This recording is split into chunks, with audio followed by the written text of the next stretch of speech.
Pregnancy urine কিটে positive report আসা বা দুটো দাগ আসা একটা বড় খবর বা একটা গুড নিউজ। আরও ভালো লাগে যখন ফার্স্ট আলট্রাস্ক্যান হয় বা ফার্স্ট ইউএসজি স্ক্যানটা হয়, তাতে ভালো রিপোর্ট আসে। ডাক্তারের পরামর্শ অনুযায়ী এই যে ফার্স্ট ইউএসজি স্ক্যান বা প্রেগনেন্সি কনফার্মেশন যে স্ক্যানটা হয়, তাতে বেশ কিছু গুরুত্বপূর্ণ তথ্য আমাদের সামনে উঠে আসে, যার মধ্যে একটা গুরুত্বপূর্ণ তথ্য হলো বেবি বা ফিটাসের হার্টবিট। দুর্ভাগ্যবশত অনেকের ক্ষেত্রে এই হার্টবিট রিপোর্টে আসে না বা হার্টবিট ধরা পড়ে না। ফার্স্ট প্রেগনেন্সি স্ক্যান যখন হয় তাতে হার্টবিট ধরা পড়ে না। কেন হয় এরকম? তাহলে হার্টবিট কখন দেখা যায় বা বেবির হার্টবিট কখন আসে? এই জাতীয় যে প্রশ্নগুলো, সেগুলো নিয়ে আজকে আমরা আমাদের ভিডিওতে আলোচনা করব। ভিডিওটা ভালো লাগলে লাইক করে দেবেন, চ্যানেলটাকে সাবস্ক্রাইব করে পাশে থাকা বেল আইকনে প্রেস করে অল নোটিফিকেশানে ক্লিক করে দেবেন, তাহলে আমাদের গুরুত্বপূর্ণ আলোচনাগুলো আপনাদের কাছে সময় মতন পৌঁছে যাবে।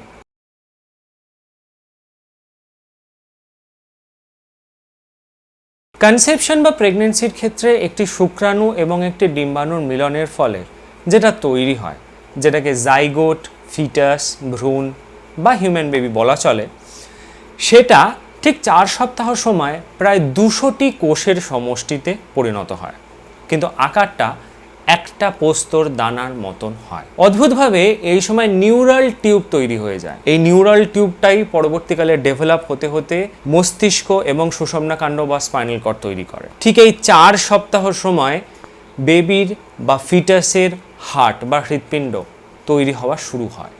প্রেগনেন্সি যখন 5 সপ্তাহ, তখন ফিটাসটা আরেকটু ডেভেলপ করে যায়। হার্ট বা হৃৎপিণ্ডটা দুটো নালীর মতন আকার ধারণ করে, যার মধ্যে 4টে টিউব থাকে। এই 5 সপ্তাহ সময়টা থেকেই ফিটাসের হার্ট বা হৃৎপিণ্ড বিট করতে বা হৃদস্পন্দন তৈরি করতে শুরু করে। প্রেগনেন্সি যখন 6 সপ্তাহ, তখন ফিটাসের যে হার্ট, সেটা খুব তাড়াতাড়ি নিজেকে ডেভেলপ করা বা নিজেকে তৈরি করা শুরু করে। আর যখন 10 সপ্তাহ, তখন হার্ট, ফিটাসের হার্ট কমপ্লিটলি ডেভেলপ করে যায়, অর্থাৎ ভ্রূণের হার্ট বা হৃৎপিণ্ড সম্পূর্ণরূপে তৈরি হয়ে যায়। যদিও ফিটাস বা ভ্রূণের হার্ট 5th উইক বা প্রেগনেন্সির 5ম সপ্তাহে বিট করতে বা হৃদস্পন্দন তৈরি করতে শুরু করে দেয়, তবুও ফার্স্ট ইউএসজি বা ফার্স্ট আল্ট্রাসাউন্ড, যেটা বেশিরভাগ ক্ষেত্রে বর্তমানে টিভিএস বা ট্রান্সভাজাইনাল মাধ্যমে হয়ে থাকে বা ট্রান্সভাজাইনাল আল্ট্রাসাউন্ড হয়ে থাকে, সেটা 6 to 8 উইকস, প্রেগনেন্সির 6 to 8 উইকসে করতে বলা হয়। আরও ভালো রিপোর্ট পাওয়া যায় যদি 7th উইকে করা যায়। মানুষ একই হলেও মানুষের ইন্টারনাল অর্গ্যানসগুলো একটু কম বেশি বা একটু অন্যরকম, এক একজনের এক এক রকম হয়ে থাকে বলে অনেকের ক্ষেত্রে কিছু কিছু ক্ষেত্রে ডেভেলপমেন্টাল ডিলে হয়। সেই জন্য 5th উইকে না করিয়ে বেশিরভাগ ক্ষেত্রে রেকমেন্ড করা হয় 6 to 8 উইকসের মধ্যে করাতে। 7th উইকে করালে আরও ভালো হয়। তাহলে এই সময়টাতে করালে কি হয়, অনেকের ক্ষেত্রে যে ডেভেলপমেন্টাল ডিলে থাকে সেটাতে অসুবিধা হয় না। এই সময়ের মধ্যে হার্টবিট কিন্তু ধরা পড়ে যাওয়ার কথা। সময়টা যেহেতু অনেকের বুঝতে অসুবিধা হয়, তাই একটা উদাহরণ দিয়ে বলি। ধরুন আপনার মেনস্ট্রুয়াল সাইকেল বা ঋতুচক্র 28 দিনের। যেদিন পিরিয়ড হয়েছে তারপর 28 দিনে যখন পিরিয়ড হচ্ছে না, তার 1 সপ্তাহ বাদে গিয়ে যখন আপনি ইউরিন প্রেগনেন্সি কিট দিয়ে টেস্ট করছেন এবং পজিটিভ রিপোর্ট পাচ্ছেন, তখন কিন্তু হিসেব মতন প্রেগনেন্সি 5 উইক, অর্থাৎ 5ম সপ্তাহ। কারণ মেডিকেল সায়েন্সে লাস্ট মেনস্ট্রুয়াল পিরিয়ড থেকেই প্রেগনেন্সির হিসেব করা হয়। এটাই কনভেনশনাল প্র্যাকটিস বা এই অভ্যেসটাই চলে আসছে।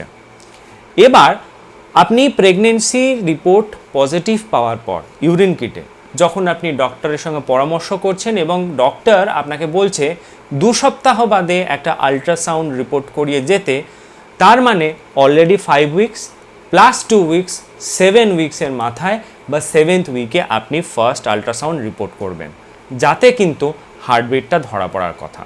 আমাদের আজকের আলোচনার এই প্রশ্ন বা প্রসঙ্গটা এই কারণেই উঠে আসছে, কারণ এই সময়ও স্ক্যান করলে অনেকের ক্ষেত্রে রিপোর্টে বেবি বা ফিটাসের হার্টবিট আসে না। হ্যাঁ, এটা বাস্তব কথা, অনেকের ক্ষেত্রে ডেভেলপমেন্টাল ডিলে থাকে বা বাচ্চাটা বা ভ্রূণটা ডেভেলপ করতে দেরি করে। সেই জন্য এই সময় অনেকের ক্ষেত্রে ডক্টররা মেডিসিনস ইনজেকশনস দিয়ে থাকেন। কিন্তু এটা ভুললে চলবে না, ফার্স্ট আল্ট্রাসাউন্ড স্ক্যানে যদি জেস্টেশনাল স্যাক বা বাচ্চার যে থলিটা তৈরি হয়েছে তার মধ্যে যদি ফিটাল পোল না দেখা যায়, তাহলে কিন্তু ব্লাইটেড ওভাম বা মোলার প্রেগনেন্সি হওয়ার চান্স থাকে। এছাড়া দেখা গেছে অনেকের ক্ষেত্রে হার্টবিটটা কম আসে। বলা হয় এই যে 6 to 8 উইক্সের মধ্যে আপনি ফার্স্ট ইউএসজিটা করাচ্ছেন, তাতে ফিটাল হার্ট রেট আসা উচিত 120 থেকে 160 বিপিএম বা বিটস পার মিনিটের মধ্যে।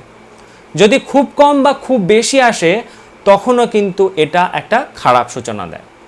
আমার বলতে খারাপ লাগছে, এই যে সমস্ত পরিস্থিতি যেখানে ফিটাল পোল ধরা পড়ছে না বা 10th উইক বা 10 সপ্তাহের মধ্যে গিয়ে এই ফিটাল হার্ট রেট রিপোর্টে আসছে না, তাদের ক্ষেত্রে প্রেগনেন্সিটা কিন্তু কখনোই সঠিক দিকে এগোবে না।